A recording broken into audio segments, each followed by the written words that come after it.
Eh bien, bonsoir à tous et à toutes et bienvenue à cette deuxième conférence Saint-Alex de la saison 2025-2026. Dans un premier temps, permettez-moi de vous rappeler de fermer vos micros, mais de garder votre caméra ouverte. C'est plus agréable pour le présentateur. Cette conférence, comme vous avez dû voir, est enregistrée présentement. Elle se déroulera en deux temps. D'abord, il y aura la conférence d'une durée de 45 à 60 minutes qui sera suivie d'une période de 20 à 30 minutes pour poser vos questions.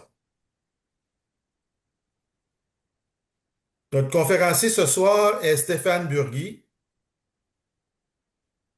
docteur en études du religieux contemporain. Monsieur Burgui enseigne en sciences politiques et en études religieuses à l'Université de Sherbrooke comme chargé de cours. Il s'intéresse particulièrement aux interactions entre la religion et la politique. Directeur de production et auteur de quelques livres, dont La dérive conspirationniste, publié chez Novalis en 2023, ainsi que Benoît XVI, La foi et la raison, publié tout récemment chez Mediapol, qui fait l'objet de cette conférence ce soir. Stéphane Burgui collabore à l'occasion avec Novalis en publiant des textes de réflexion dans le Prion en Église. Entre la gauche et la droite, entre le progressisme et le conservatisme, les visions du monde s'affrontent et tendent souvent vers les extrêmes. Dans ce panorama, le christianisme n'est-il qu'une idéologie parmi tant d'autres? Est-ce que l'Évangile a quelque chose à dire sur nos grands enjeux contemporains?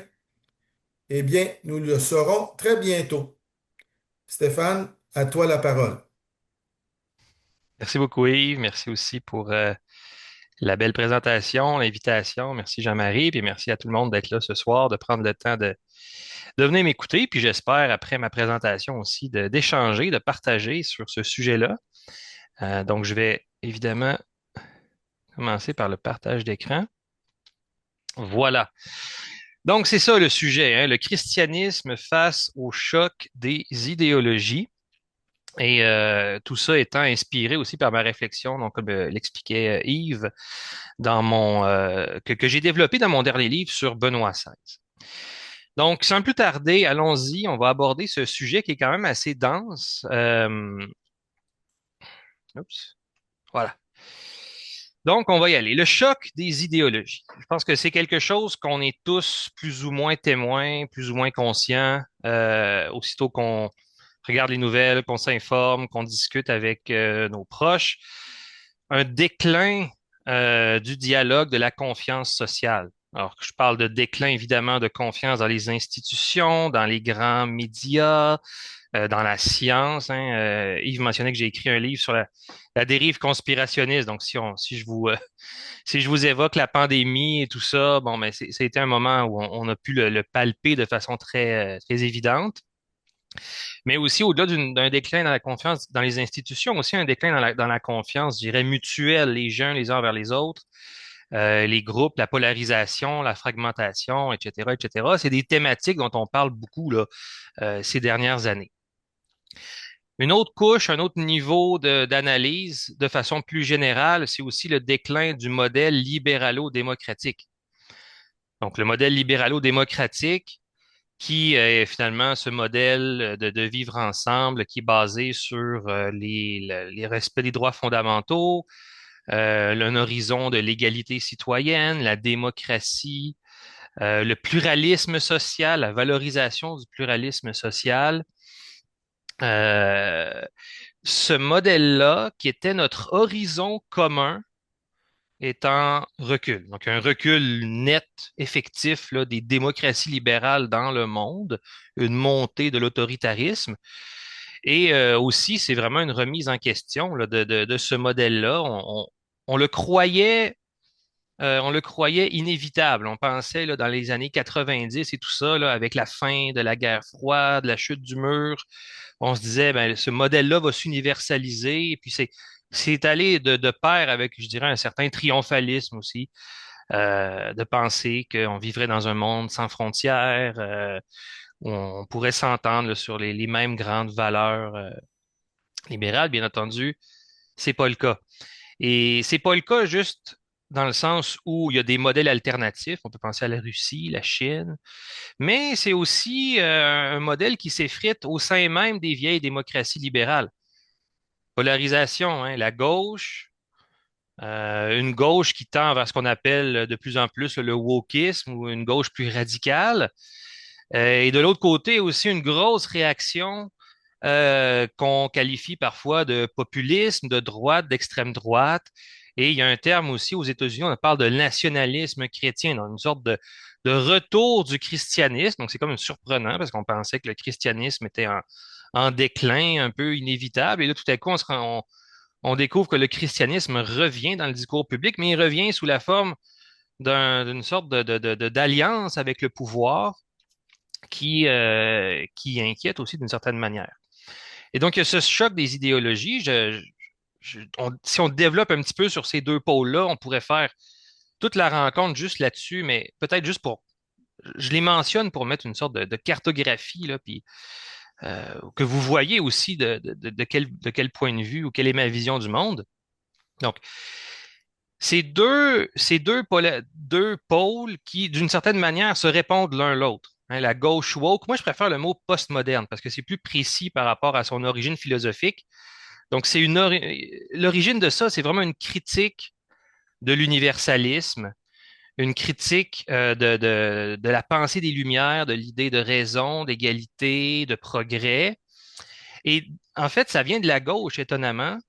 Et c'est des penseurs comme Michel Foucault et autres. Et dans les années 60-70, ils développent vraiment une vision très, très sceptique de ce que eux appellent les méta-récits. Bon, là, on rentre dans des termes un peu compliqués, mais grosso modo, là, eux, leur vision, c'est que la société, elle est fondamentalement, intrinsèquement, nécessairement structurée entre des dominants et des dominés, et que, dans le fond, les idéaux de démocratie, les idéaux universels de droits égaux pour tous sont un peu de la poudre aux yeux, que ça masque des relations de domination et eux se donnent, alors ces intellectuels-là se donnent comme mission de déconstruire les récits dominants pour montrer les relations de domination et leurs héritiers de ces intellectuels-là, plus dans les années 90 et en montant, vont se donner comme une mission beaucoup plus militante de critiquer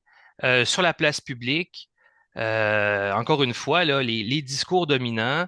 Ils vont imposer d'une certaine manière ou vont tenter d'imposer un nouveau langage qui est censé voilà, manifester les relations de domination. Donc, ça va se faire avec beaucoup de tactiques, notamment la victimisation, etc., etc. Ça, c'est la gauche woke, comme on dit des fois, là, même si c'est un terme que, Oui. bon, ou postmoderne. À ça répond un retour extrêmement fort de Est-ce la que droite. tu as une application Zoom, toi, chez toi? Ah, Oui. OK, je pensais que OK. c'était une question, quelque chose. Pour te juste à rentrer, quand tu rentres dans la séance, rentre les chiffres Marie, suivants. 8, 2, 3. Jean-Marie, on t'entend. Ah, 2 secondes. C'est correct. Juste que je pensais qu'il y avait une question.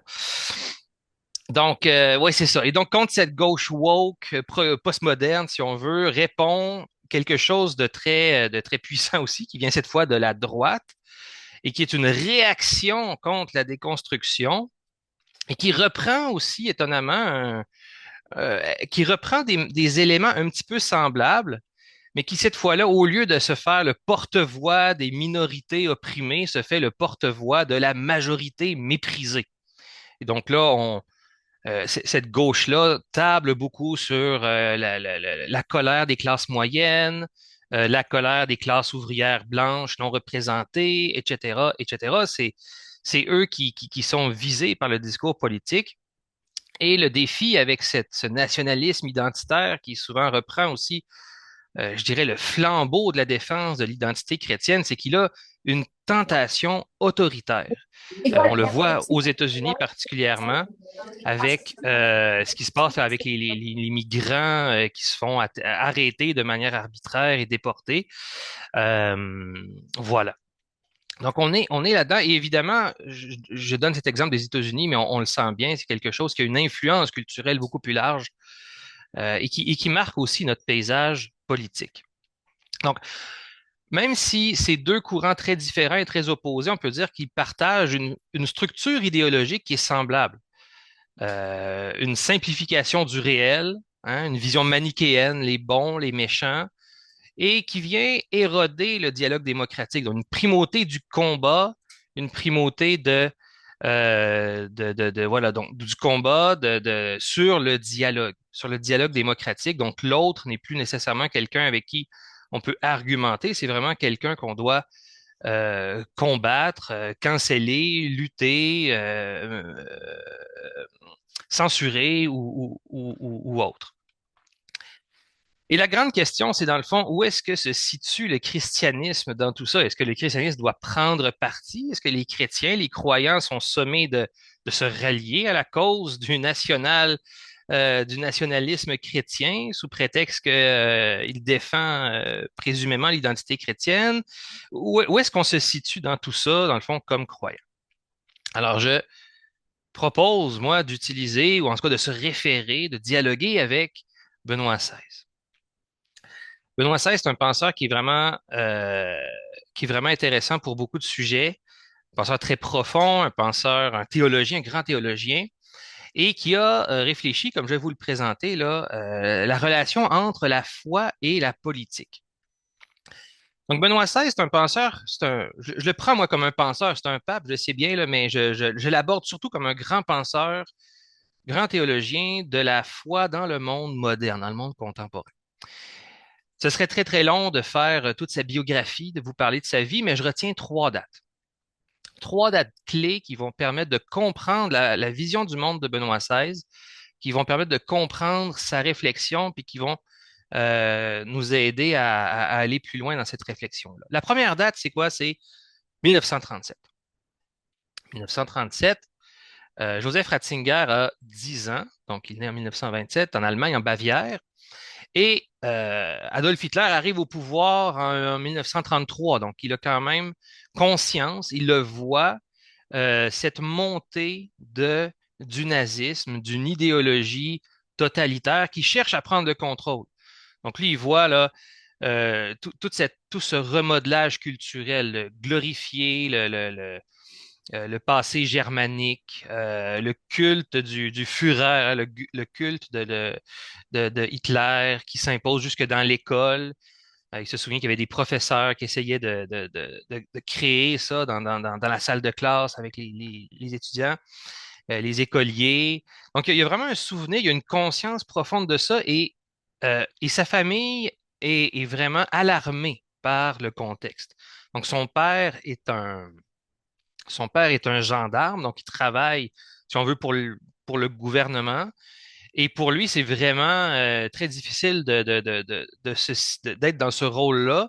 Heureusement, en 1937, donc on est quand même avant la guerre, là, 2 ans avant la guerre, il va pouvoir prendre sa retraite. Et là, toute la famille ils vont acheter une petite maison là, dans un lieu relativement isolé, là. C'est décrit comme une maison bicentenaire, mais qui est un peu délabrée, qui est au milieu d'une forêt de chênes avec des paysages magnifiques de la Bavière. Et Benoît XVI va dire que il se rappelle de cette époque-là, un peu comme avec une sorte de nostalgie, un petit peu comme un oasis de paix, dans un moment où finalement son pays, ils sentent que le pays sombre dans un gouffre.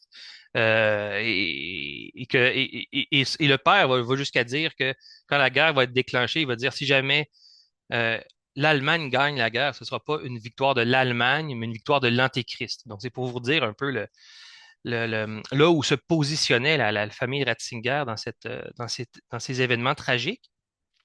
Et j'ai choisi aussi 1937 parce que c'est la sortie de l'encyclique du pape Pion, Smith Bradender Sorge. Donc, c'est une encyclique qui a été rédigée par bon, le futur Pie XII, hein, le cardinal Pacelli, mais aussi un certain nombre d'évêques, notamment le cardinal von Galen, des évêques allemands qui sont des dissidents. Donc, l'épiscopat allemand est divisé. Il y en a certains qui sont plus une ligne accommodante et d'autres qui sont plus dans une ligne de résistance. Von Galen fait partie de ceux qui sont plus dans la résistance et ils vont aller au Vatican puis ils vont aider le pape à rédiger cette encyclique. Et dans le fond, c'est une encyclique qui va être très, très claire sur la dénonciation du national-socialisme, qui va dire que c'est un culte de la nation, un culte de la race, un culte du sang, que Hitler est une sorte de prophète du néant qui se prend pour un messie. Et c'est vraiment une sorte d'usurpation, de transformation.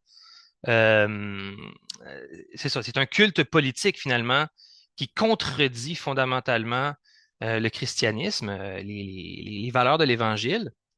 Ce texte-là va être interdit par les nazis, mais il va circuler de façon clandestine, puis il va être lu en chair lors du Dimanche des Rameaux 1937.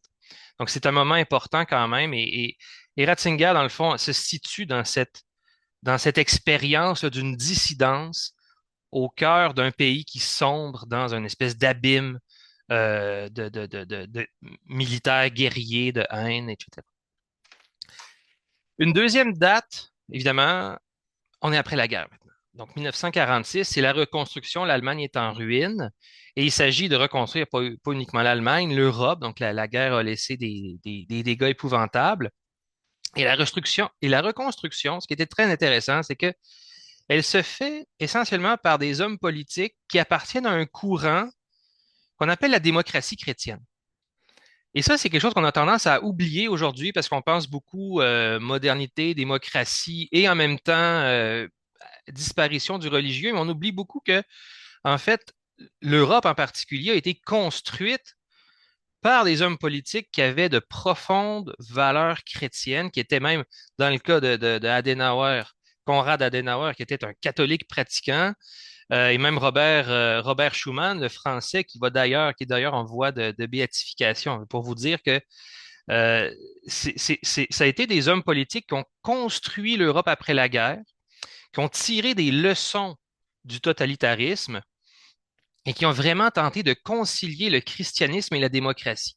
D'où le nom d'ailleurs de démocratie chrétienne. Et c'est des partis qui, dans certains pays, existent encore. Là, en Allemagne, le CDU est un parti qui existe encore aujourd'hui.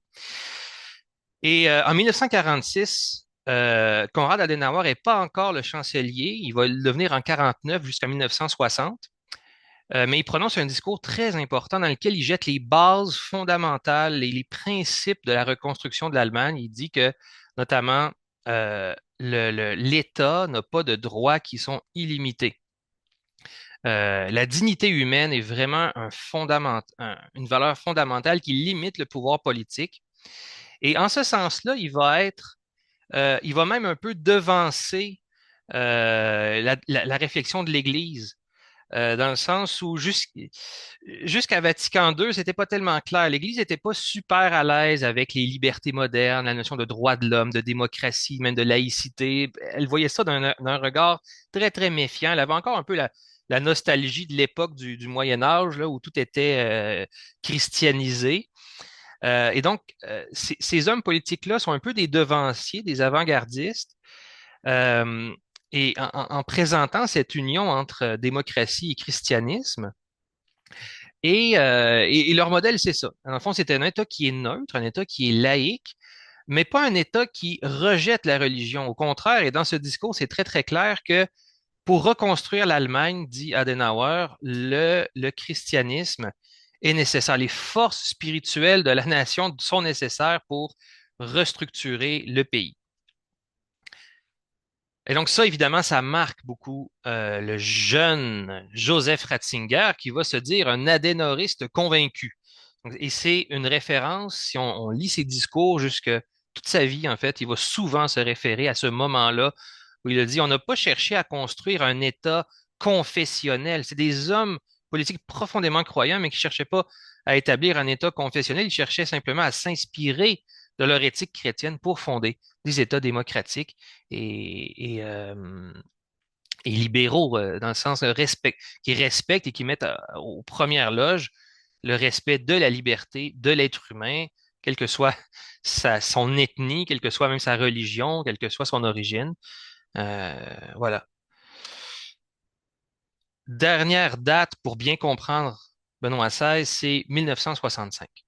1965, alors ça fait 60 ans, presque jour pour jour. Je ne sais pas exactement la date où s'est clos le Concile Vatican II, mais c'était quelque part à la fin de l'année 1965, en novembre ou en décembre.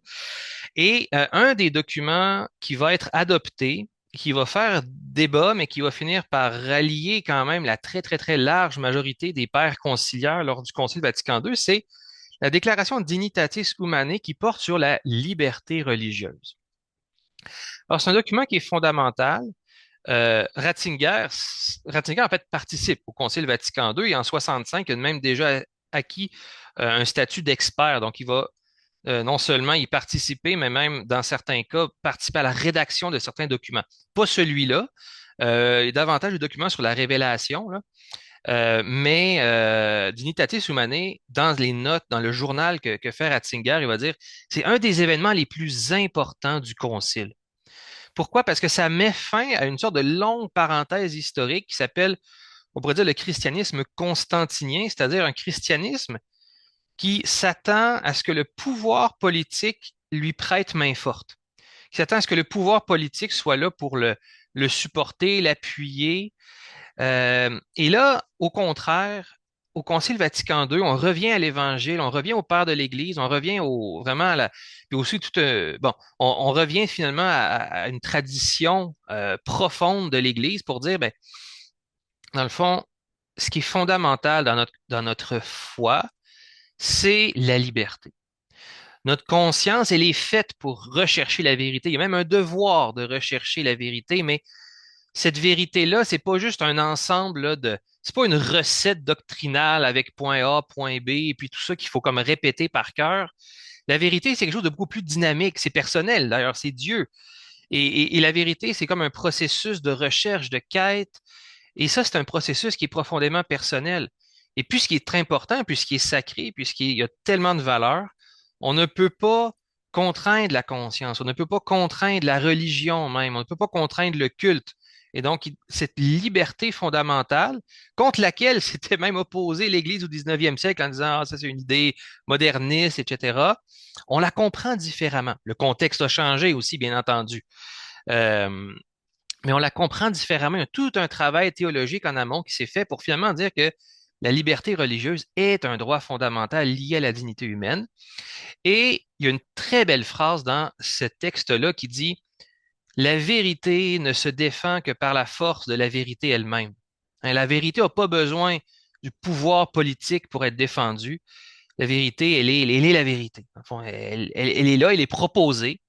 Et d'une certaine manière, elle se suffit à elle-même. Elle n'a pas besoin d'une aide supplémentaire. Voilà.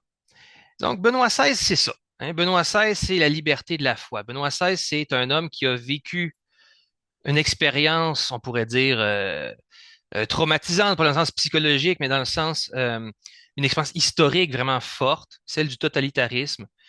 Il a vu la résistance de l'Église, donc la foi, hein, l'Église, il était séminariste à cette époque-là, la foi qui refuse de se laisser avaler par le pouvoir, de rentrer dans une idéologie qui est imposée par le haut.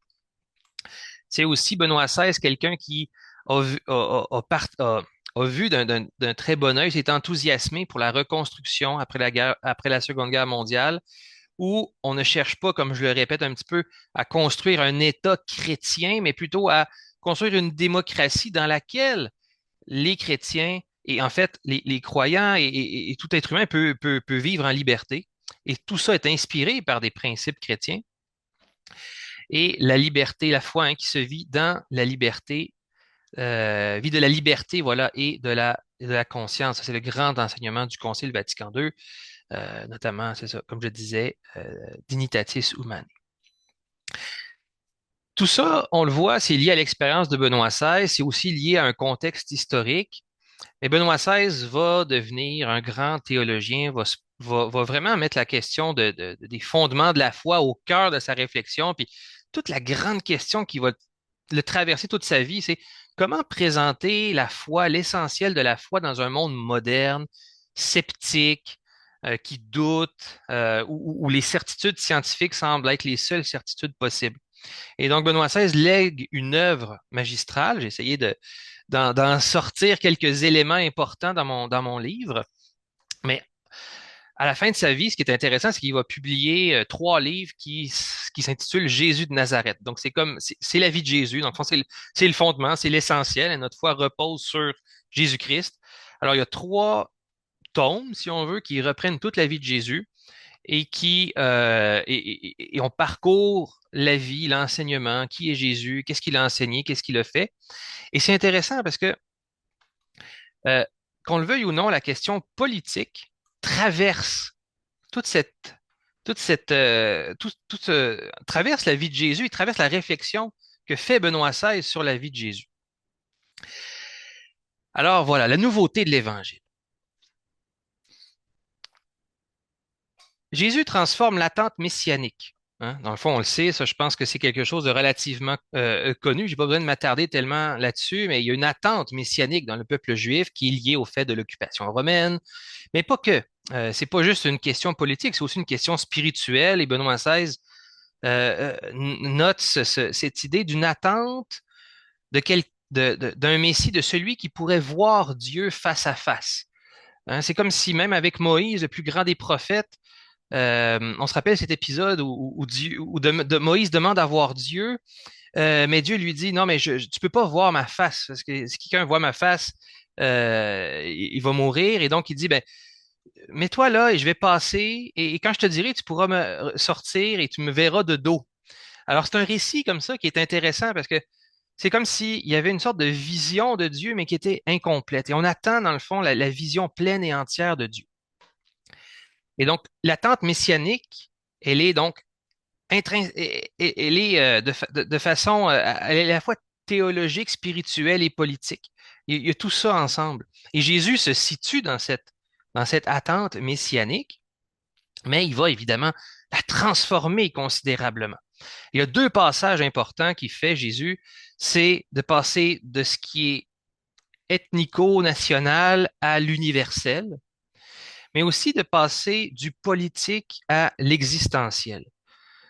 Et donc là, il y a vraiment un changement qui est majeur au niveau de l'Évangile et qui va nécessairement, et ça paraît pas immédiatement, mais qui va nécessairement rebondir sur toute la question de comment se situent les croyants par rapport à la politique, par rapport au pouvoir politique. Jésus amène une nouvelle logique, celle des béatitudes, qui est en fait une nouvelle possibilité d'être. Hein. Les béatitudes commencent par heureux les pauvres. Hein. Il y a cette idée de la pauvreté, cette idée qu'on est démuni, on est un peu sans ressources, et que Dieu vient combler ceux qui sont ouverts, ceux qui ont les mains vides, si on veut, et que sa présence va transformer l'être et qui va faire de nous, et c'est un peu là-dessus que les béatitudes se concluent, hein, sur des artisans de paix, des gens qui ont faim et soif de justice. Pour comprendre le rapport de Jésus au pouvoir, il y a 2 rencontres qui sont importantes, euh, qui méritent sur lesquelles on peut s'attarder. La première rencontre, c'est celle des tentations. Donc, c'est le récit des tentations où Jésus rencontre en fait le diable. Et qu'est-ce que le diable propose à Jésus? Hein? Ces 3 tentations, on les connaît, c'est de changer les pierres en pain, c'est de, c'est de se jeter en bas du temple, hein, du mont du temple et de se faire rattraper par un ange et de se prosterner devant Satan pour recevoir tous les royaumes de la terre. Alors, chacune de ces tentations-là, d'une certaine façon, représente une manière de vouloir prendre le pouvoir, de vouloir avoir une ascendance sur les foules. Le pain, ce serait dans le fond de pouvoir d'avoir cette comment je dirais ça? Benoît XVI dit Jésus a fait un miracle en donnant du pain. Hein? Jésus, c'est étonnant parce que Jésus refuse pas de nourrir les foules, mais il le fait. C'est la manière dont il le fait qui est important. Jésus ne subjugue pas les foules avec du miraculeux. Jésus part de la faim des foules, leur parle de Dieu, mais les nourrit aussi. Et quand Jésus les nourrit, il y a toujours ce rapport aussi à la participation de la foule. Le récit de la façon qu'il est fait, il nous dit pas que Jésus a, comme ça, multiplié les pains de façon un peu magique, comme s'il y avait tout à coup plein de pains qui arrivaient un peu de nulle part et que ensuite les foules pouvaient venir se servir. Ça dit très bien que Jésus a rompu, a béni, a rompu et a donné. Et à travers le geste du don, pouf, pouf, pouf, il y a un partage du pain qui se fait. Donc, bien entendu, il y a quelque chose de miraculeux là-dedans, mais en même temps, euh, et c'est là que très important, c'est que la leçon de tout ça, c'est que Dieu, l'action de Dieu passe à travers, par la participation du peuple. Hein, c'est pas quelque chose qui vient comme se superposer, qui vient subjuguer par du miraculeux et du merveilleux. Dieu est là, mais Dieu se sert, interpelle et demande la participation du peuple. Voilà.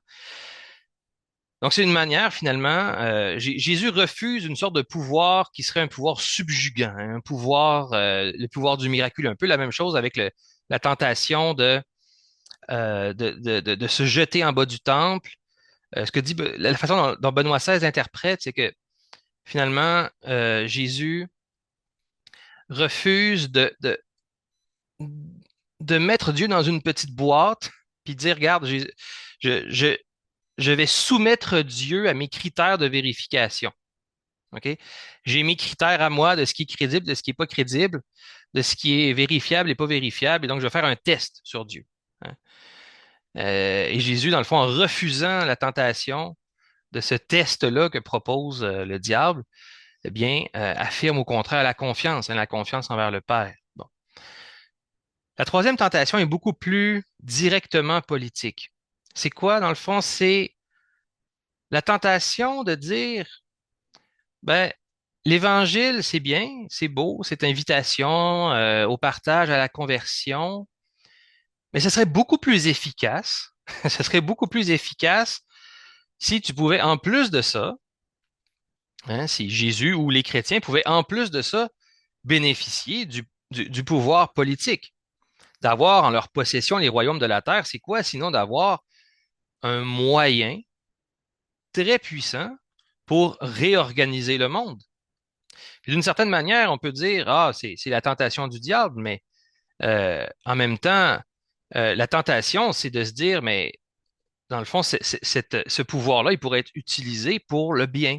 Hein? Il pourrait, après tout, pourquoi est-ce que ce pouvoir-là ne pourrait pas servir à, de façon drastique, rétablir la justice?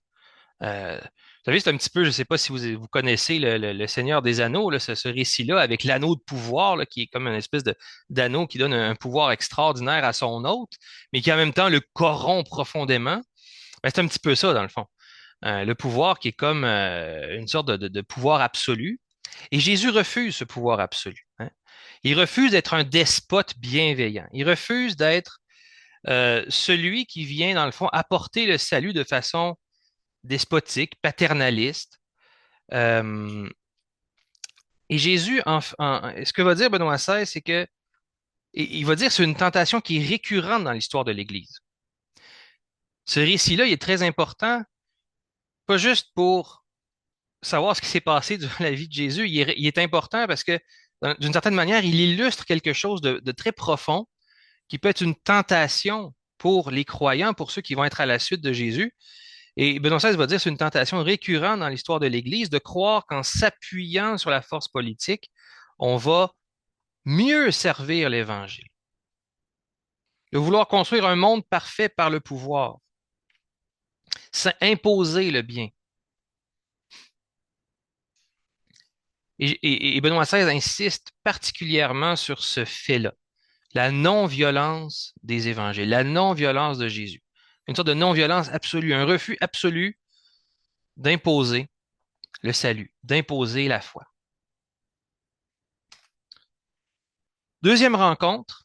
Alors, on peut dire qu'à travers la rencontre avec le diable dans le récit des tentations, on peut voir ce à quoi Jésus s'oppose. Face à Pilate, Jésus vient c'est comme si c'est un récit qui vient dévoiler les insuffisances du pouvoir. Ça vient dévoiler quelque chose du pouvoir. Pilate n'est pas Satan. Pilate n'est pas c'est pas l'antéchrist en personne. Pilate, dans le fond, on peut même pas dire que c'est un homme qui est profondément méchant. Dans le fond, c'est un homme son défaut, c'est d'être complètement absorbé par la logique du pouvoir. C'est pas quelqu'un qui veut du mal à Jésus. Pardon. C'est simplement quelqu'un qui est pas capable de reconnaître qui est Jésus, qui n'est pas capable de reconnaître la vérité qui est devant lui, hein, qui est comme absorbé par un peu le train-train du pouvoir, la logique du pouvoir, toute la pression qui vient avec les habitudes du pouvoir. Donc, il incarne l'ordre, il incarne l'empire, il incarne ce pragmatisme un peu du pouvoir qui prend des décisions essentiellement dans le seul but de s'auto-préserver dans le temps. Et bien entendu, euh, et Jésus refuse, c'est ça qui est intéressant, Jésus refuse de se présenter en une espèce d'opposant direct à Pilate. Jésus va dire très clairement, moi, la royauté n'est pas de ce monde. C'est un peu comme s'il disait à Pilate, je suis pas un ennemi, je suis pas là pour prendre ta place. Je suis pas là pour te faire concurrence. Mais en même temps, on connaît l'histoire. On connaît l'histoire, on voit l'incapacité de Pilate à rendre justice à Jésus. Et à travers ça, on peut y voir toutes les formes d'injustice qui sont faites auprès des personnes vulnérables, des victimes, des personnes qui n'ont pas de voix. Il y a toute une identification qu'on peut faire là, à Jésus qui est devant Pilate. Et dans le fond, ça nous dévoile un peu la folie du christianisme, dans le fond. C'est que le pouvoir réel, c'est une vérité qui démasque la violence du pouvoir. Donc, c'est pas un pouvoir qui s'oppose au pouvoir, c'est le pouvoir de la vérité nue. Donc, et plus que la vérité nue, c'est la vérité qui est désarmée, la vérité qui se fait flageller, fouetter, condamner, insulter, humilier, crucifier, et qui, malgré tout, est victorieuse. Ça s'explique pas rationnellement, mais c'est ça le grand récit chrétien, c'est ça c'est ça la foi dans le fond. C'est ça la grande nouveauté chrétienne, c'est cette confiance que profondément le pouvoir de la vérité, le pouvoir de l'amour est plus fort que tout. C'est pas toujours évident et ça se prouve pas statistiquement, ça se prouve pas empiriquement, mais c'est ça, c'est ça la foi chrétienne. Et donc Jésus est vainqueur de ce pouvoir-là, paradoxalement, à travers la croix, en supportant l'injustice et en se donnant par amour. Bon, euh, voilà. Et Benoît XVI, qui est toujours un fin théologien, mais aussi un fin philosophe, comprend et nous explique la portée de l'Évangile par rapport, dans toutes les relations et dans tous les rapports qu'a eu Jésus avec le pouvoir. En fond, qu'est-ce que fait Jésus? On peut le résumer en une chose, c'est que Jésus a désacralisé la politique. Jésus a désacralisé la politique. Jésus a dit, rendez à Dieu ce qui est à Dieu et à César ce qui est à César. Autrement dit, Dieu est Dieu et César est César. César n'est pas Dieu et Dieu n'est pas César. La politique n'est pas le lieu du sacré. La politique, c'est dans le fond un espace qui est humain, un espace qui est forcément imparfait, mais un espace qui doit être investi avec notre rationalité. Hein, on va parler tantôt de la foi et de la raison. Un espace qui doit être investi avec rationalité, avec responsabilité, en étant libéré des fausses sacralités, en étant libéré des fausses injonctions à respecter l'absolu du pouvoir comme si le pouvoir était divin. Le pouvoir n'est pas divin. Le pouvoir, c'est une institution qui est nécessaire parce qu'on est des êtres sociaux, parce que on peut pas se donner à nous-mêmes tout ce qu'on a besoin pour vivre. On peut pas vivre là, de façon individuelle en autarcie. On est tous dans une famille, puis on a besoin de collaborer avec d'autres citoyens, citoyennes pour se donner de la nourriture, etc., etc. Là. Tu sais, tout ce qui implique la vie humaine implique la collaboration, puis la collaboration, ben, elle implique un certain ordre. Puis cet ordre-là, ben, par excellence, c'est le politique qui en est responsable. Mais cet ordre-là, il ne sera jamais parfait parce que les êtres humains sont libres. Parce qu'il y a toujours, parce qu'on n'est pas, on n'a pas la pleine connaissance de tout, parce que le monde est complexe. Et donc, en désacralisant le politique, Benoît XVI va dire, il y a comme une sorte de transfert de pouvoir qui se fait. Le politique, c'est plus le lieu où on doit appliquer une loi sacrée. Le politique, c'est, en fait, le transfert de pouvoir, c'est de la loi sacrée à la rationalité éthique. De la loi sacrée à la rationalité éthique. Donc, le christianisme désacralise le pouvoir. On pourrait dire laïcise le pouvoir. Hein. C'est pas un mot qui est un mot sale. Hein. Au contraire, c'est un mot si on le comprend bien, de la tradition chrétienne, de la nouveauté évangélique même. Donc, le christianisme laïcise le pouvoir et c'est comme s'il y a une sorte de mandat un peu implicite de dire, ben, occupez cet espace-là et faites-en quelque chose de beau, faites-en quelque chose de juste. Et puis, si on suit l'Évangile, les attitudes de Jésus, ben, on voit toute euh, cette, euh, cette préoccupation pour les pauvres, pour les personnes marginalisées, etc., etc. Donc, aussi un ensemble de valeurs, mais plus fondamentalement, une sorte de délégation à la raison humaine de s'occuper avec justice de la question du bien commun, finalement, de la chose commune, de la politique. Ce qui nous conduit à notre dernière partie. Dans le fond, qu'est-ce que c'est un mythe politique? Un mythe politique, finalement, euh, un mythe politique, c'est une sorte de messianisme sans transcendance. C'est comme, c'est comme ramener l'espérance messianique non seulement au sein de l'histoire, mais surtout de dire que les moyens politiques, l'État, la nation, le parti, la révolution, seraient capables de nous apporter ce que Dieu seul peut nous apporter, qui est la rédemption. Un mythe politique, c'est quelque chose qui va nécessairement avoir un rapport conflictuel avec le religieux. Puis il y a deux cas de figure. Parce que le mythe politique ne tolère pas de concurrents, ne tolère pas de dissidence. Le mythe politique, dans le fond, c'est une sorte de resacralisation de la politique.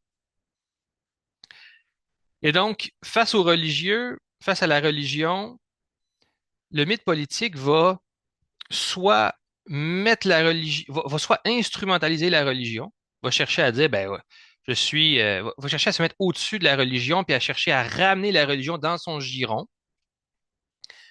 en disant, je protège la religion, je défends la religion, mais en même temps, la contrepartie, c'est toujours, ben, les croyants doivent obéir à mon interprétation de la religion. Euh, Et l'autre cas de figure, ben, c'est carrément de remplacer la religion. Hein. Si la religion historique ou traditionnelle d'un peuple ou d'une nation ne convient pas, un mythe politique peut aussi très bien décider, lui, de remplacer, de combattre activement la religion, comme ça s'est fait notamment dans les régimes communistes, euh, et de proposer une religion de substitution qui se nomme pas une religion, mais qui est tout comme, c'est-à-dire une sorte d'idéologie imposée à tous, une interprétation de l'histoire, de la vie humaine, de l'existence, qui devient l'interprétation officielle que tout le monde doit suivre sous peine de sanction. Et donc, on retourne à cette espèce de fusion théologico-politique par des biais détournés, mais qui est précisément ce que Jésus était venu défaire en séparant le sacré du politique. Et bien entendu, une conséquence importante du mythe politique, c'est la disparition aussi de la raison, c'est-à-dire qu'on ne peut pas critiquer le mythe politique. On peut pas on peut pas le contester. Il permet pas la dissidence. Et ça peut, dans le fond, c'est une sorte de logique qui fait que euh, on est pris dans une sorte de dogmatisme religieux, mais appliqué au monde politique. Hein. Donc, c'est ça le problème ou le diagnostic avec les idéologies dont on a parlé au tout début. C'est qu'à un moment donné, ça introduit une hostilité fondamentale. Ça remplace la démocratie par un combat. L'autre est plus un adversaire, c'est un ennemi. Et ça peut aller jusqu'à une rupture carrément avec la réalité. C'est-à-dire que quand le réel contredit les principes de mon idéologie, ben là, c'est comme on dit, au lieu quand le thermomètre ne donne pas la température que je veux, je casse le thermomètre. Mais c'est un peu ça. C'est que finalement, et aujourd'hui, avec les possibilités technologiques de l'intelligence artificielle et tout ça, c'est tout à fait possible de créer des réels alternatifs. Ça, c'est un peu préoccupant parce que finalement, quand on est dans une bulle idéologique, c'est très difficile de s'en sortir parce qu'on ne le voit pas, parce qu'on est nourri par l'intelligence artificielle, par en fait toutes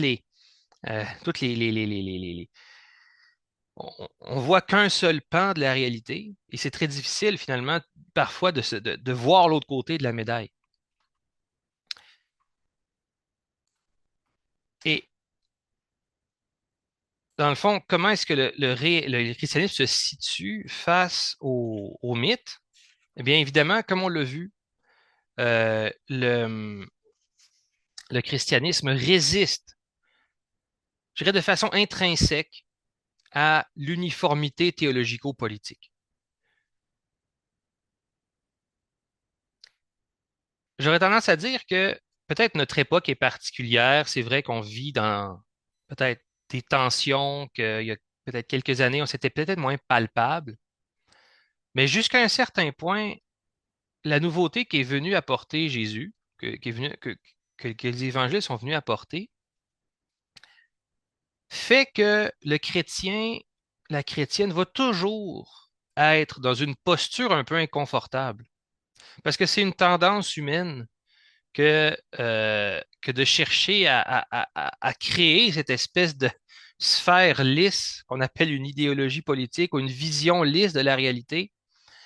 Et en refusant de, de se conformer à cette logique-là, le chrétien, de quelque époque qu'il soit, s'il veut vraiment être fidèle à l'Évangile, va devoir assumer une part d'inconfort, une part de dissidence, un petit peu une part de refus de se plier aux idées du temps. En même temps, si ce n'était que ça pourrait presque... Si ce n'était que ça, si ce n'y avait que la dimension de résistance, ça pourrait aussi avoir un côté un peu malsain de dire on se replie entre chrétiens, le monde est mauvais, etc. Dans mon livre La dérive conspirationniste, j'ai exploré ce cas de figure. Ça existe et c'est malsain. Benoît XVI, lui, parle du dialogue entre la foi et la raison. Benoît XVI va dire, on a besoin du dialogue entre la foi et la raison. La foi et la raison, si on veut, c'est un peu comme si on veut les définir, c'est un peu comme deux modes d'appréhension du réel. La raison, c'est le travail de l'esprit qui mesure, qui calcule, qui cherche à créer une cohérence, qui juge, qui soupèse, qui évalue. C'est une méthode aussi. La foi, c'est de l'ordre de l'écoute, de l'ordre de la réception, de l'ordre de la confiance. La foi, c'est de l'ordre aussi de recevoir, de s'inscrire dans une mémoire, de s'inscrire dans une tradition et d'accueillir comme vrai quelque chose qui est de l'ordre de l'indémontrable. On ne peut pas démontrer l'amour de Dieu. Puis on ne peut pas non plus démontrer la dignité humaine. Je viens de terminer un cours avec des étudiants en éthique. Mais dans mon cours, on parle constamment de dignité humaine, parce que comment on peut faire de l'éthique sans parler de dignité humaine? Mais je leur disais, l'éthique en soi, c'est pas quelque chose qui se démontre. Et donc, faut comme l'accepter en quelque part. Il faut le recevoir, il faut l'accepter. Euh, et si la raison est complètement fermée à cette réception-là, ça, c'est quelque chose qui est vraiment important dans la pensée de Benoît XVI, c'est que la raison va comme se rétrécir.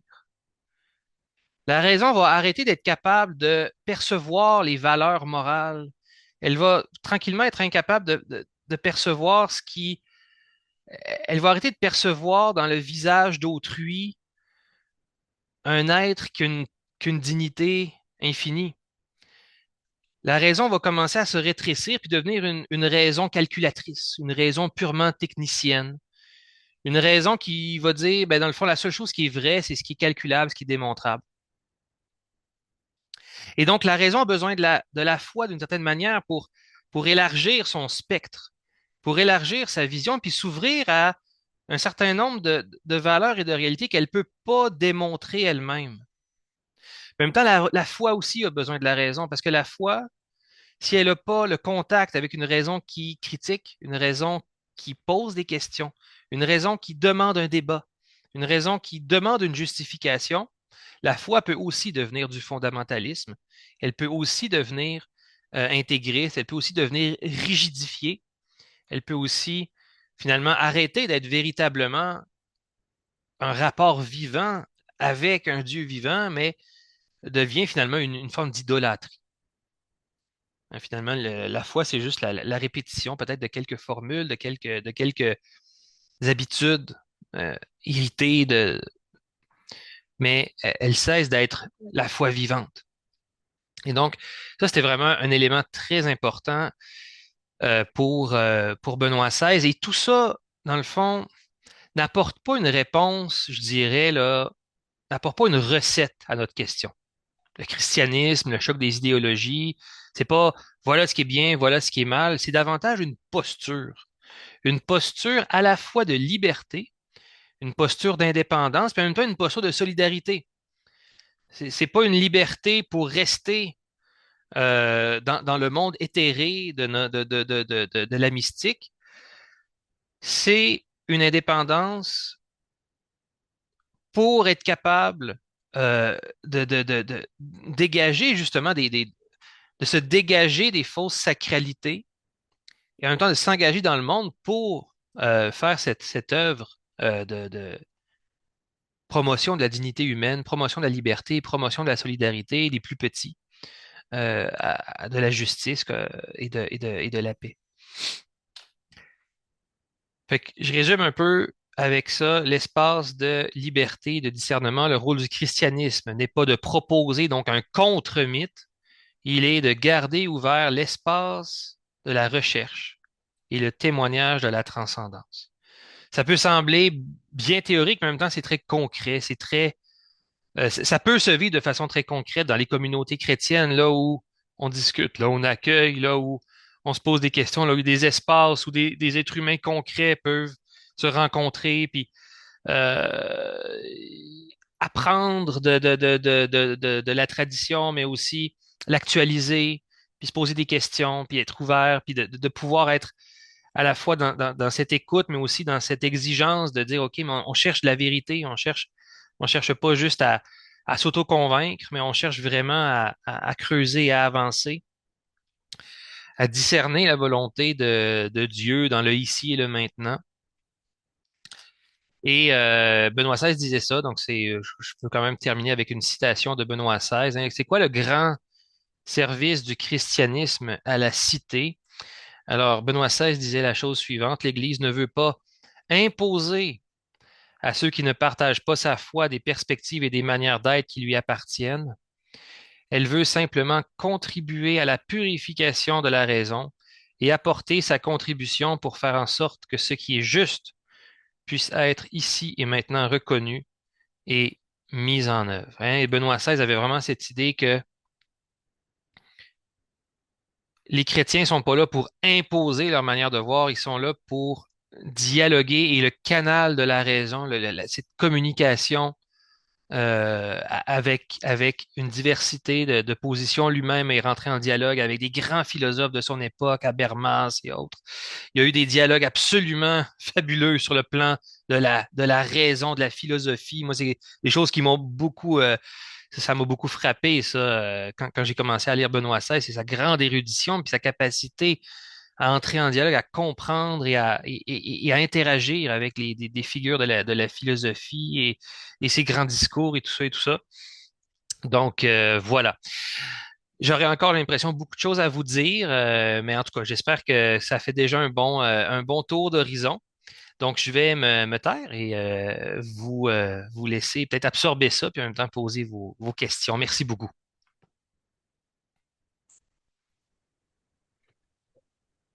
Ben, merci beaucoup, Stéphane. Euh, pour poser vos questions, il y a deux manières. Soit que pour ceux qui ne peuvent pas en tout cas, on peut soit aller sur le chat en bas, puis écrire la question parce qu'on n'a pas de micro ou le micro est pas en bon état. Ou autrement, vous pouvez soit lever votre main, il y a une autre petite icône là, à côté dans Réaction, là, où vous pouvez poser votre question. Là, comme ça, on vous donnera la parole. Comme là, en ce moment, j'ai eu une question qui vient d'arriver dans le chat, là.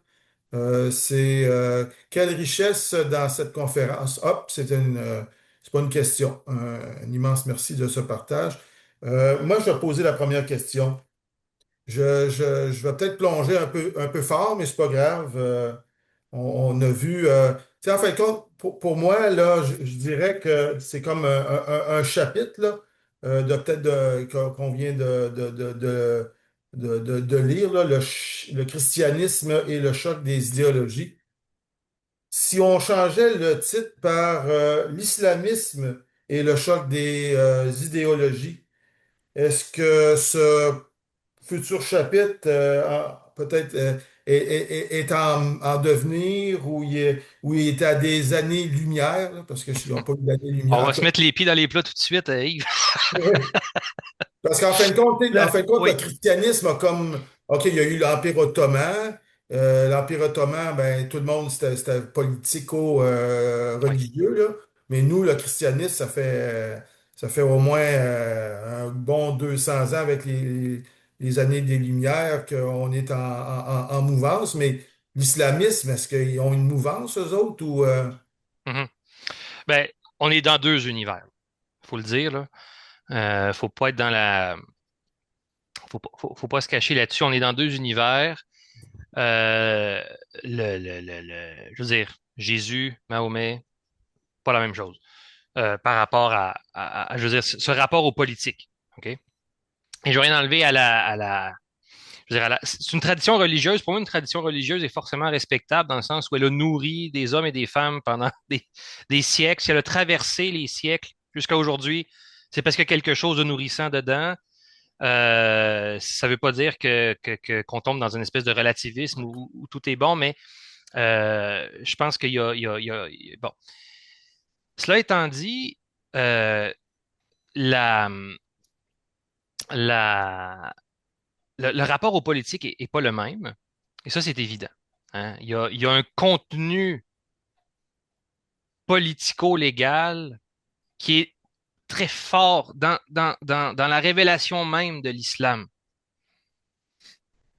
Et ça, évidemment, ça, ça porte des traces historiques ou ça conduit à un développement historique. Cela étant dit, c'est vrai et c'est intéressant. C'est un gros débat. Je ne suis pas nécessairement un spécialiste de l'islam, mais il y a probablement lieu de malgré tout faire une distinction entre l'islam et l'islamisme, dans le sens où l'islamisme, un des grands mouvements islamistes, il est relativement récent dans l'histoire. C'est celui des frères musulmans. Si je ne me trompe pas, 1928, Hassan el-Banna, fondateur des frères musulmans en Égypte.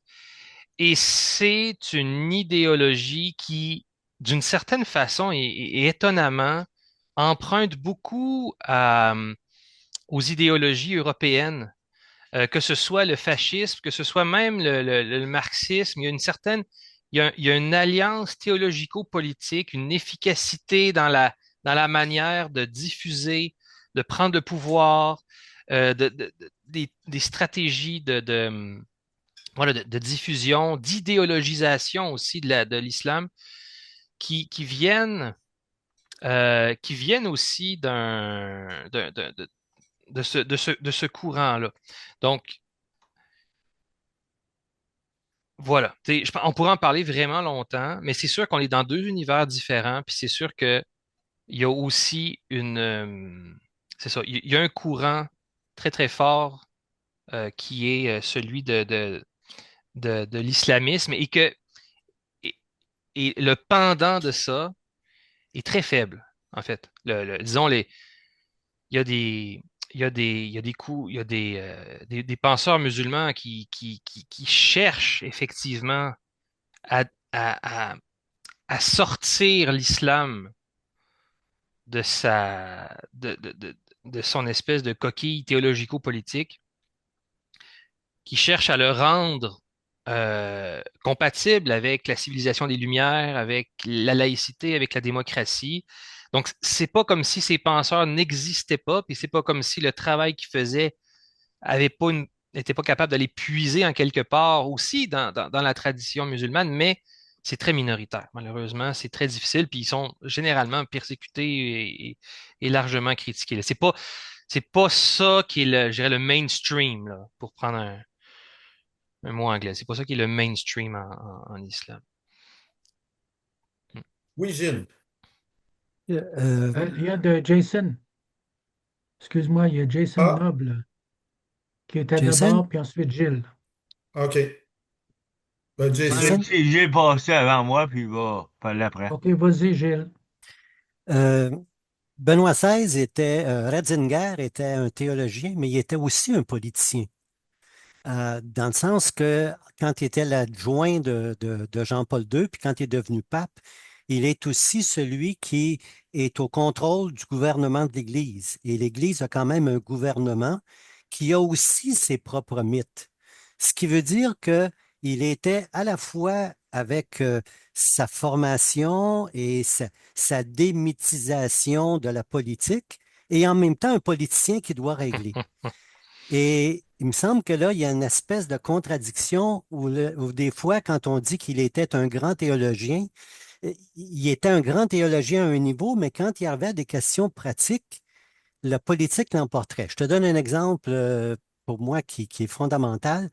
La vision de la femme à l'intérieur de l'Église relève d'un mythe fondamental qui est politique, qui est que les femmes n'ont pas de place dans la direction d'un organisme. Ça, c'est un mythe dans le sens que c'est irrationnel, c'est quelque chose qui circule et euh, non seulement, euh, quand on regarde ta dernière diapositive, là, non seulement Ratzinger dit aide, c'est-à-dire aide Jean-Paul II à écrire son texte fondamental de Dignitatem Mulieris, là, dans lequel il dit les femmes sont appelées à d'autres choses.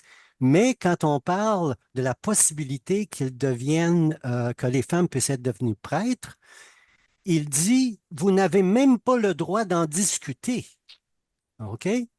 Ça, c'est vraiment le mythe politique qui dit, on ne peut même pas avoir la liberté de conscience de dire qu'on n'est pas d'accord. Hmm, hmm, hmm. Et là-dessus, moi, je dis, c'est comme théologien, il vient de faillir son examen de maîtrise. Hmm, hmm, hmm. Ben, Alors, mais est-ce que je m'exprime bien? Ma question pour toi, là, en oui, passant, oui. je trouve ça tellement intéressant, tout ce que tu as raconté, puis la structure, mais est-ce qu'il n'est pas pris lui-même dans un conflit de mythes au niveau de lui-même entre ses mythes politiques et ses mythes, euh, son idéologie chrétienne? Hmm. Il l'est. Puis je vais être tout à fait franc. Puis c'est quelque chose que j'aborde de façon très. Bon, mon livre se veut pas une apologie à tout tu sais, Non, il est très inconditionnel de éclairant, Benoît XVI. mais il est très Il est éclairant. très éclairant.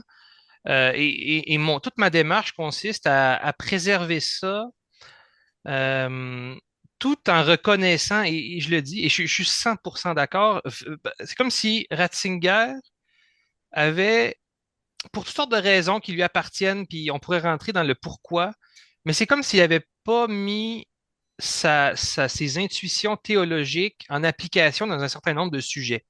C'est vrai, il était à la Congrégation pour la doctrine de la foi, c'était son rôle d'une certaine manière, et c'est comme si, je suis tout à fait d'accord. Moi aussi, je ne, je sais pas par quel bout prendre ça, mais je suis vraiment d'accord avec ton analyse, Gilles, de dire que Ratzinger, jusqu'à un certain point, a pu se contredire lui-même, et ce ne serait pas la première fois. Et il y a beaucoup d'intellectuels qui ont le luxe de pouvoir dire des idées sans les mettre en application. Euh, Ratzinger a été un peu il a été les deux mains dans la gouvernance de l'Église. Il a fait des choix, il a fait des actes de gouvernance, il a dit oui, il a dit non, il a décidé des choses. Et quand il a fait ça, ben oui, je suis tout à fait prêt à reconnaître que il a été parfois en deçà de l'idéal que lui-même portait. Et pour moi, c'est vrai que la question, par exemple, du sacerdoce, toute la question des femmes, c'est un excellent exemple parce que quand on lit ces textes, on se rend compte que là, c'est pas tellement. Quand il fait face à cette question-là, il écarte du revers de la main de façon très, très rapide. Il dit, ah oui, mais les femmes qui demandent ça, c'est une quête de pouvoir ou je sais pas quoi. C'est comme si il va pas au fond des choses. Et le fond des choses, c'est que, bon sang de bonsoir, on est baptisé, hommes et femmes, on peut être image du Christ. Ça fait pas, c'est la théologie, je veux dire, du baptême baptismal. C'est pas, euh, ou Saint Paul aux Galates, il n'y a ni homme ni femme. Donc, il y a quelque chose de, de, de, de, de, pour moi, contradictoire dans tout ça. Et même quand Jean-Paul II dit on est, bon, une égalité entre l'homme et la femme, mais il y a une complémentarité. Bon, je veux bien qu'il y ait une complémentarité, mais justement, est-ce qu'au nom de cette complémentarité-là, on ne pourrait pas dire qu'un clergé uniquement masculin ne représente pas un certain déséquilibre? Est-ce qu'au nom, justement, d'une certaine théologie qui voudrait voir une complémentarité homme-femme, moi, je suis tout à fait ouvert à cette idée-là. Je la trouve belle. Mais on, on n'a pas répondu. L'Église n'a pas répondu. Jusqu'à aujourd'hui, elle n'a pas répondu de manière théologiquement satisfaisante sur cette question-là. Pourquoi est-ce que les femmes ne pourraient pas, à partir du moment où on reconnaît qu'elles sont autant image de Dieu, qu'elles sont autant configurées au Christ que les hommes par le baptême, à partir du moment où ça est acquis, puis je pense que Jean-Paul II a fait des grands pas quand même. Jean-Paul II a vraiment mis mis un terme à une théologie qui hiérarchisait l'homme et la femme, c'est-à-dire que pour lui, c'était clair qu'il y avait une égalité ontologique, puis que l'homme n'était pas intrinsèquement supérieur à la femme. Mais en même temps, on dirait que c'est comme si cette logique-là n'a pas pu aller jusqu'au bout, puis on le voit même avec le pape François, ça a été, l'élection, par exemple, des femmes, l'accès au diaconat, ça a été bloqué. Donc pour moi, je suis vraiment 100% d'accord avec ça. C'est effectivement une critique qu'on peut faire de Benoît XVI, mais pour moi, pas au prix de dire qu'on oublie toutes ses qualités de grand théologien, de grand penseur. Quand on lit Benoît XVI, ses livres, l'introduction à la foi chrétienne, ses livres sur Jésus, ses livres de théologie, moi, ce qui m'a frappé, c'est qu'il fait pas de morale, puis il fait pas une espèce d'apologie de l'Église telle qu'elle est, là, de la question homme-femme, le sacerdoce. Tu sais, s'il parle du sacerdoce, il parle de c'est quoi fondamentalement. Tu sais, puis s'il parle de l'Église, c'est vraiment dans sa réalité, je dirais, ontologique, c'est pas. Mais on dirait que pour différentes raisons qui lui appartiennent, il a voulu défendre le statu quo. Il s'est dit non, non, il a comme eu peur, je sais pas. Si on laisse entrer les Mhm. débats, si on laisse entrer les réflexions, ça va tout détruire. Bon, il était pessimiste un peu comme personnellement, là, comme personnage. Peut-être une part d'explication, mais en tout cas, Tu pourrais peut-être ajouter dans les trois dates une quatrième, excuse-moi, mhm, une quatrième date qui est mai 68, quand, mhm, comme professeur, il a été contesté par ses étudiants. En tout cas, c'est Hans Kuhn qui en parle beaucoup de ça, mhm, et qui, là, à ce moment-là, a eu de la misère avec la dissidence, a eu de la mhm, misère avec l'opinion, la vérité qui surgit de la base autre de Ouais. ses propres étudiants, et ça l'a marqué. Et peut-être que rendu chef de l'Église ou assistant du chef de l'Église, il y avait beaucoup de difficultés avec la dissidence dans l'Église qui arrivait avec des idées différentes. Ouais. Euh, en faisant mes recherches, ça m'a permis, honnêtement, j'ai considérablement revu cette narration de Hans Kung qui est pas entièrement fausse. En tout cas, tu sais, il y aurait des nuances à faire, mais là où je rejoins l'analyse, en tout cas, c'est que Benoît XVI a effectivement euh, développé une sorte d'appréhension par rapport à ce qu'allait devenir cette Europe sécularisée. Il voyait, tu sais, il y a eu le débat sur les racines chrétiennes de l'Europe, ces choses-là, puis il voyait les choses avancer, puis c'est comme si ça lui faisait essentiellement peur. Et puis je pense que ça explique beaucoup. C'est comme s'il y avait un potentiel théologique qui a été un peu retenu euh, chez lui, là. Mais ouais. Peut-être Jason, là. Je vois pas les autres, c'est une autre main levée, là, mais... Oui, Il y a c'est Jason. Jason Noble. Mais, merci, Gérard, encore une très belle conférence. Euh, Ben, merci. je vois que, au début, il parlait plus du nationaliste chrétien en opposition, et je vois que Benoît XVI a aussi été blessé par le national-socialiste Mhm, dans la jeunesse et dans tout. Mais il y a un autre théologien protestant allemand, pointilliste, j'ai étudié en maîtrise. mhm, Beaucoup, puis ça serait pas de faire un dialogue entre Benoît XVI et pointilliste. mhm, Et les Européens ont peur du nationalisme, puis il y a même des professeurs de politique, vraiment, qui ont peur, mais il y a aussi un nationalisme civique qu'on peut mhm. voir, puis de peut-être de Benoît XVI, il va y avoir moins, puis aujourd'hui, le nationaliste américain, il est moins, mais le, c'est, Mhm. c'est de tout biaiser la pensée du nationaliste vu par Benoît XVI, puis certains penseurs européens. Ouais, ouais. Euh, C'est vrai. C'est vrai que Benoît XVI était vraiment. Il va jusqu'à dire que le nationalisme est une contradiction du christianisme. Pour nous qui sommes au Québec, c'est vrai que ça sonne un peu étrange parce que le nationalisme, c'est pas la même chose quand on vient d'une histoire dans un pays qui a eu une tradition militaire, une tradition c'est ça, comme l'Allemagne, avec un nationalisme qui a vraiment été un nationalisme qui a écrasé, qui a été un nationalisme ethnique, là, vraiment fort. Bon. ouais. C'est une chose. C'en est une autre d'être, disons, tu sais, une minorité francophone dans un contexte majoritaire anglophone, puis de développer un sentiment de dire ben, comment est-ce qu'on fait, comment est-ce qu'on se dote ensemble d'institutions pour tu sais, préserver une certaine identité. Je pense qu'effectivement, quand on parle du mot nationalisme, c'est important de voir dans quel contexte est-ce qu'on le dit, puis je pense que c'est vrai qu'il faut le spécifier, surtout quand tu sais, dans notre contexte québécois, là, je pense que de façon générale, le mot nationalisme n'a pas du tout la même Oui, consonance qu'en Europe ou même aux États-Unis, là. oui, oui. Mais même Tillich, il était un nationaliste allemand, mais pour lui, le nationaliste, il était civique et non ethnique. Ouais, Comparé, tu sais, mais, tu sais, ouais, il y ouais, a ouais. aussi un nationaliste, tu sais, Mhm. les Français nationalistes aussi, mais, tu sais, faut avoir faut Ouais, ben, théoriser un petit peu le nationaliste, tu sais, faut voir le contenu, ouais, c'est ça. Il y a juste, ouais, parce il que y a le mot, mais il y a le contenu, ouais, ouais, absolument. j'en parle pas le nationaliste américain comme, Mhm, Jim Wallace le dit dans son, le nationaliste, blanc américain. mhm, Et, mhm, il y a un nationaliste, on peut le défendre quand même au travers de ça, je mhm, pense. mhm. Ah oui, Mm. Mm. ouais, je pense aussi. Mm. Jean-Marie, Ouais. tu aurais une question? Oui,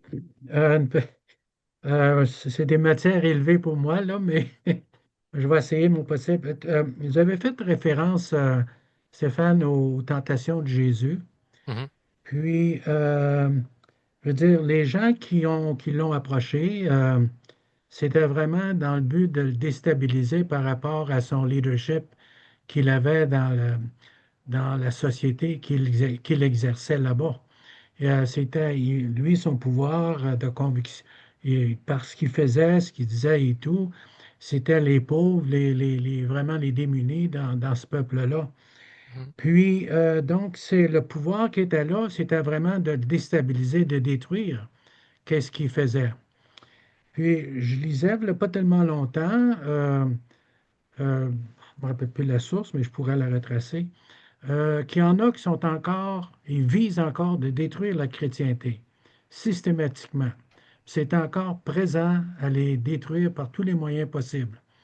Fait que moi, je lisais il n'y a pas longtemps, par hasard, Emmanuel Todd. Mhm. C'est drôle, c'est un grand, quand même, je découvre ce monsieur-là. Puis il découvre comment l'Occident était vraiment, l'ensemble de l'Occident est en chute. Puis il donne les raisons, surtout parce que lui, c'est un athée, mais c'est un grand statisticien, c'est un sociologue ou quelque chose de même. Puis il démontre une des grosses valeurs qui fait en sorte que l'Occident perd, c'est les valeurs chrétiennes, les valeurs familiales de base, les valeurs morales. C'est ça qui détruit, dans le fond, la force de la société chrétienne. Fait que je me demandais si cette réalité-là peut être incluse d'une façon, nous aider à faire comprendre l'ensemble de la problématique que vous décrivez. Mhm. Ouais, est-ce que dans le fond, si je comprends bien, ce que vous voulez dire, c'est que selon des analyses comme celle de Emmanuel Todd, là, que je connais de nom, mais peut-être pas aussi bien que vous, là, mais peut-être la disparition des valeurs familiales euh, génère une sorte de déclin de l'Occident. Bon. Euh, je pense que c'est un. OK. Comment prendre? Parce que c'est une grosse question, tu sais, c'est un gros phénomène. Fait que, tu sais, je cherche juste par quel bout. Je pense que ma réponse va être incomplète, là, je le dis d'avance, là. Euh, Oui, il y a, euh, de façon évidente, une érosion de ce qu'on appelle le capital social. Capital social, là, c'est dans le fond toutes ces relations qui font que la société se tient. Tu sais.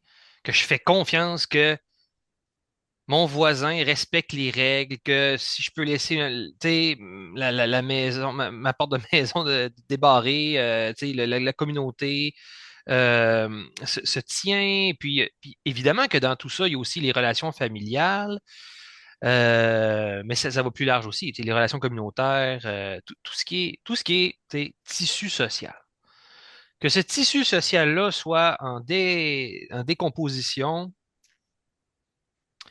c'est vrai. Je pense que ça se mesure.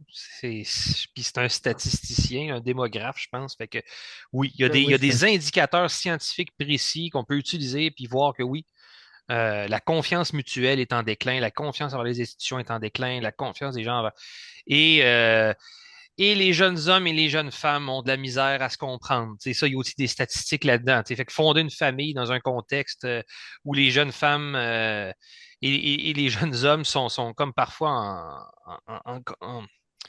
pas en conflit direct, là, mais je veux dire, ils ont des visions du monde parfois opposées. On sait que les jeunes hommes sont très tentés par un retour du conservatisme. Les jeunes femmes sont beaucoup plus progressistes. Il y a un paquet d'affaires comme ça qui fait que il y a un paquet d'éléments qui fait qu'effectivement, il y a quelque chose de problématique parce qu'on se dit c'est quand même, dans le fond, là, c'est la base de la société. Tu sais, la société doit se tenir. Puis jusqu'à un certain point, ça revient un petit peu à la réflexion de Jason aussi, de dire, tu sais, le nationalisme, c'est cette idée aussi qu'on forme un tout, on forme une communauté, on n'est pas juste une collection d'individus parqués les uns à côté des autres, on a une histoire commune, on a des références communes, puis on peut voir l'avenir ensemble, puis on se dit que bon, peut-être on n'est pas tous pareils, puis qu'on n'est pas, mais tu sais, on est ensemble, puis on essaye d'avancer ensemble. Euh, qu'est-ce que peut faire le christianisme dans tout ça? C'est là que je pense que c'est évident que le christianisme, par tu sais, son insistance sur les relations humaines. C'est une religion de relations, hein. Dieu et relation. Dieu est Père, Fils, Esprit. C'est une relation, c'est une famille. Puis on rentre tu sais, l'Église est une assemblée. L'Église est constituée de relations. Et puis les chrétiens, tu sais, particulièrement les catholiques, on a le rassemblement dominical, la liturgie, puis Oui. tout ça est appelé à bon. Fait que, tu sais, tout ça, oui, je pense que le christianisme peut, lorsqu'il est bien vécu, il crée du lien social. Fait qu'en quelque part, le christianisme a une heureuse fonction sociale, c'est que c'est vrai qu'il fait ça. Puis en plus de ça, si on est vraiment cohérent, ben on aura aussi une option préférentielle pour les pauvres, ce qui fait qu'on va aussi travailler pour une société plus juste. Fait que, encore un autre point, je dirais pas, l'effet bénéfique du christianisme.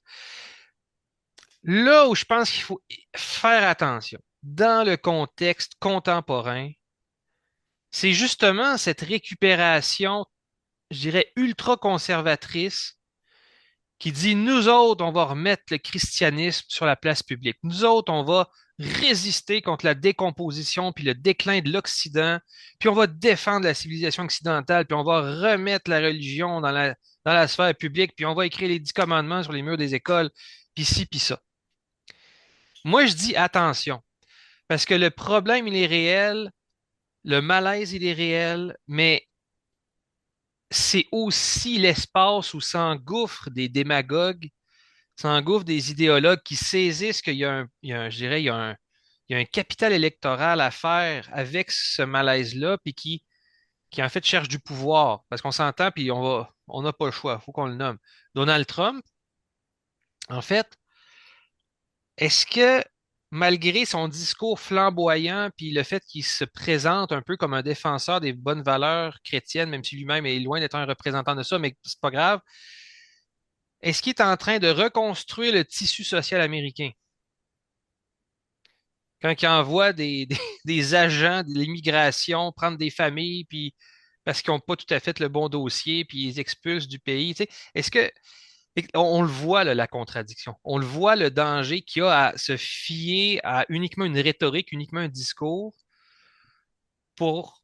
Mais ça ne veut pas dire que le problème n'est pas réel. Ça ne veut pas dire que la société n'est pas effectivement en menace d'une espèce d'hyper-individualisme par ailleurs. Fait que c'est complexe.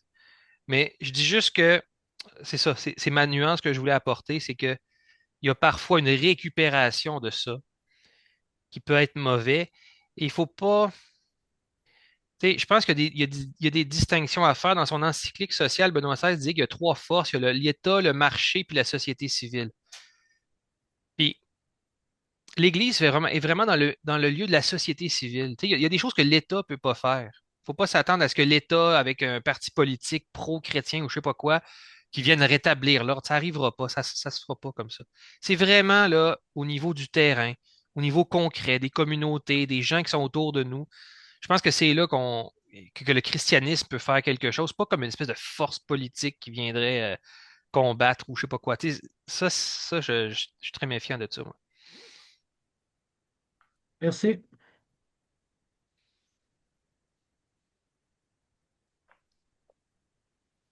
Oui, Gilles. Une question que je te demande de ne pas répondre parce que ce serait trop long. Mais est-ce que la laïcité, telle que vue par des politiciens, n'est pas devenue une espèce de mythe idéologique Hmm. en contradiction avec le mythe religieux?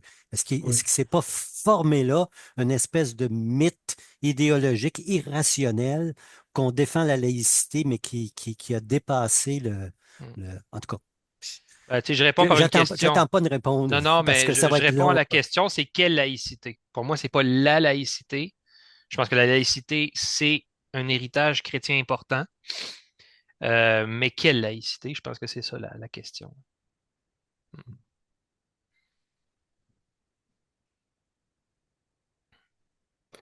Je m'étais pris des notes tantôt. Là, tu en as parlé indirectement, mais j'avais une question que j'avais écrite, c'est est-ce que Donald Trump joue une forme de jeu du mythe politique? Tu Mhm. viens d'en parler. Oui, ben absolument. Un style de messianisme, hein, le C'est Make ça. America Great Again, qui Oui, transporte oui. il transporte un nationalisme en étant le sauveur Ah, de ouais. l'Amérique, là. Mhm. Euh, comme Poutine avec le sauveur de la Grande Russie. Et voilà. Non, c'est ça, c'est le même genre de personnage. Il ne faut pas oublier que tu sais, le nazisme aussi est né dans un contexte de crise, hein. C'était une démocratie très, très fragile, là, la République de Weimar, avec un parlement inefficace et tout, avec une crise économique aussi à cause de... bon, L'inflation. et c'est ça. Fait que contexte de crise égale insécurité, égale opportunité pour ce genre de leader autoritaire. Je dis pas que Trump va créer tu sais, faut pas être excessif non plus, mais il y a vraiment une dérive grave, là. Tu sais, je pense qu'on est rendu, là, on peut dire qu'on est dans ce qu'on appellerait une démocratie illibérale aux États-Unis, là. Il y a vraiment l'état de droit est bafoué, là. Tu sais, c'est pas une tendance vers ça, on est là-dedans. Tu sais, l'état de droit est vraiment là, suspendu à, à la bonne volonté de Donald Trump et de son groupe un peu loyaliste autour de lui, là, qui l'a mis à des postes clés. Donc oui, oui, ça, c'est une dérive. Puis il compense ça par un discours, justement, un discours qui identifie des ennemis de l'intérieur, puis tout ça, c'est très malsain, là. Ben, moi, c'est à propos de la promotion des femmes dans l'Église. Est-ce que vous me comprenez? Oui, je vous entends. Euh, moi, je suis une femme et je pense, pour aller plus vite, là, je pense que il faudrait prendre l'exemple de Jésus quand il a fondé son Église. Il n'a pas nommé Sainte Marie-Madeleine chef de l'Église, il a nommé Saint-Pierre. Et quand il a choisi ses 72 apôtres, il a nommé des hommes. À un moment donné, on a leur nom, hein. Alors, il n'a pas nommé Marie ou Julie ou Pierrette, là. Ouais. Il a nommé des hommes comme apôtres de l'Église. Et à eux, il a donné des pouvoirs, le pouvoir d'administrer des sacrements, certains sacrements, et ainsi de suite. Moi, je pense que avec comment je dirais, le féminisme, à un moment donné, qu'on a connu, un féminisme exagéré, moi, je trouve. Il y a eu beaucoup de revendications des femmes à ce sujet-là. Mais pourquoi ne pas tout simplement s'inspirer justement de comment Jésus a fondé son Église et avec qui? Pour comprendre que ce sont des hommes qu'il a nommés et non pas des femmes. Hmm. Ben, tu sais, je comprends votre interprétation, tu sais, c'est celle de, finalement, c'est une longue tradition, tu sais, effectivement, qui affirme ça, que Jésus a choisi des hommes, etc. Bon, je veux bien. En même temps, la lecture des évangiles, elle n'est pas nécessairement, je dirais, elle est pas nécessairement unilatérale ou unidimensionnelle. C'est-à-dire que c'est aussi évident que euh, quand Jésus, la manière dont Jésus se comporte avec les hommes, avec les femmes, le rôle aussi qu'ont les femmes. Si on regarde les évangiles, il y a des femmes qui ont aussi un rôle d'apôtre, c'est-à-dire d'annoncer la résurrection. Il y a aussi des femmes qui posent des gestes particuliers. Jésus reconnaît la profondeur aussi intellectuelle et spirituelle de beaucoup de femmes. Il y a aussi en tout cas, c'est une longue, hein, c'est vraiment un gros sujet, mais pour moi, c'est pas une évidence que Jésus ne voulait pas être représenté par une femme au moment de la commémoration de l'Eucharistie, au moment je le vois pas, et pour moi, c'est pas une évidence.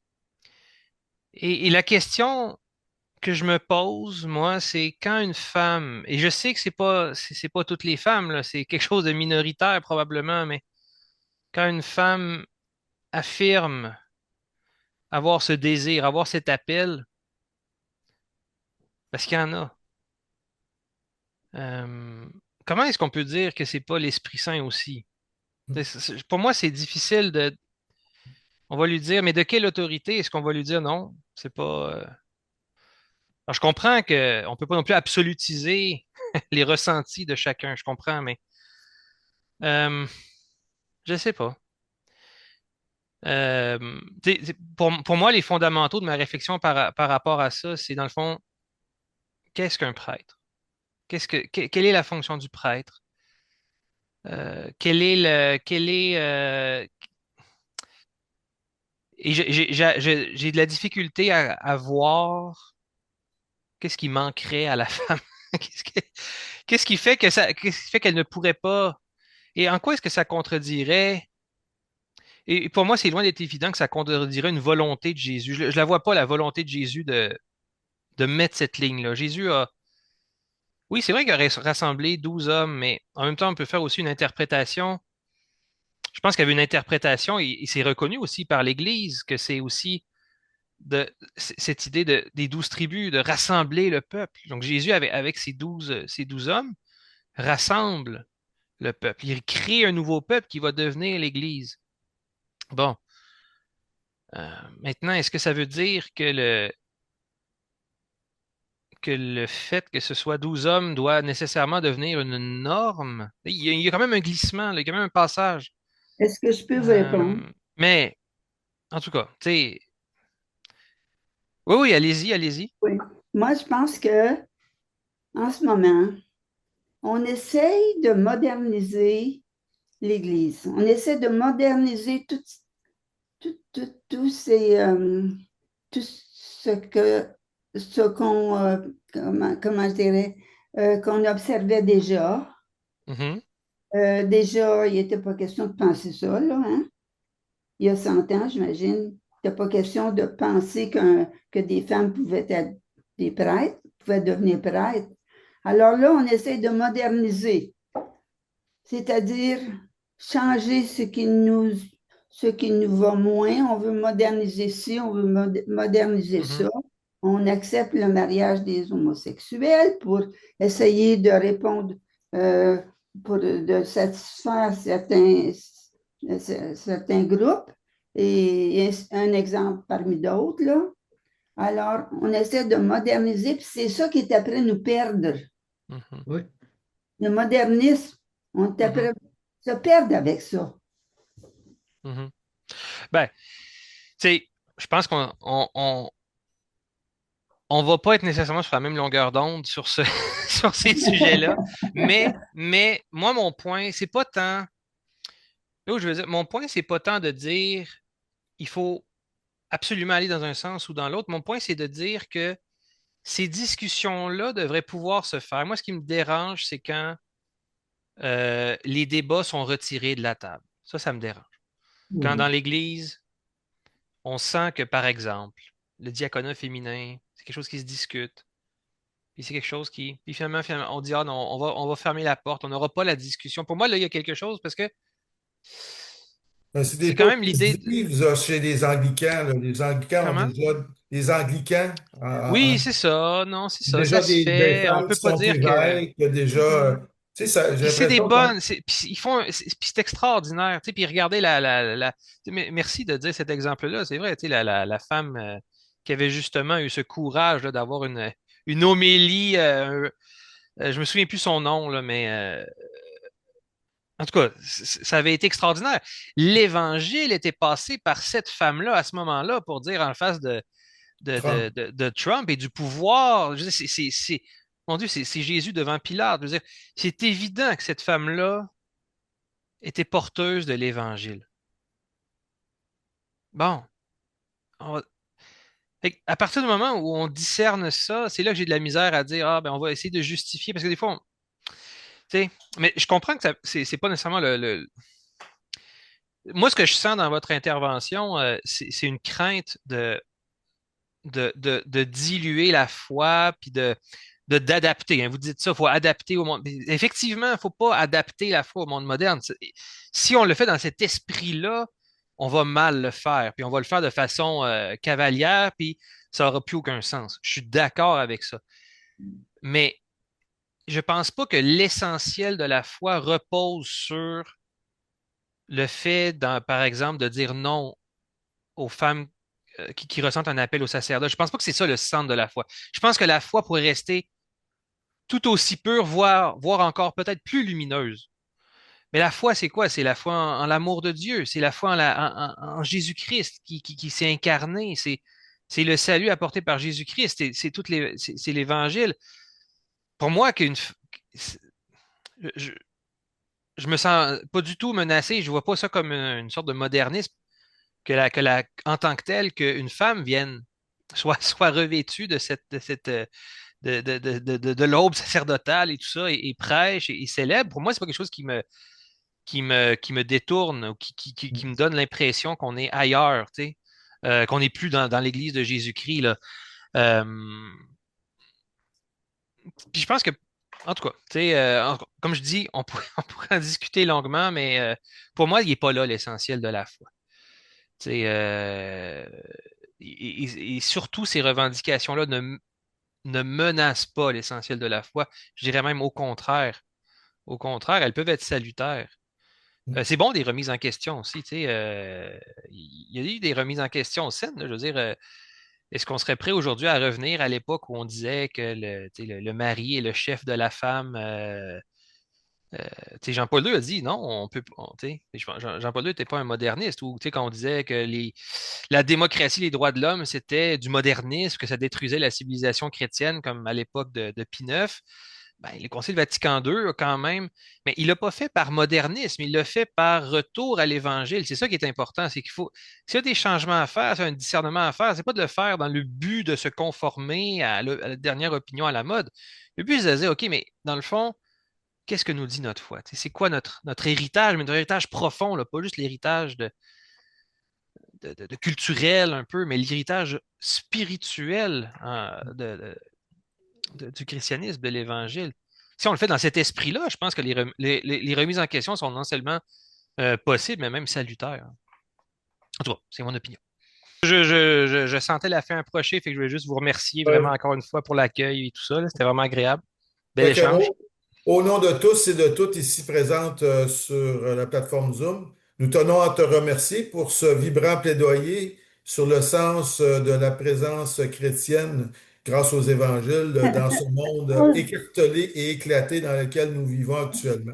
Puis, avant de se quitter, j'aimerais vous rappeler que notre prochaine conférence aura lieu le jeudi 19 février 2026, 19 heures, et sera donnée par Sébastien Dôme, qui est professeur agrégé en études bibliques à la faculté de théologie et de sciences religieuses à l'Université Laval. Il nous brossera le portrait de l'agriculteur patient. Ah, donc, au plaisir de vous revoir à l'année prochaine, à notre prochaine conférence. Parfait. Ben, merci, merci beaucoup, Yves. Au plaisir. Au revoir Merci, à tous ceux qui étaient Stéphane. présents. Merci. Ah, bonjour, Richard.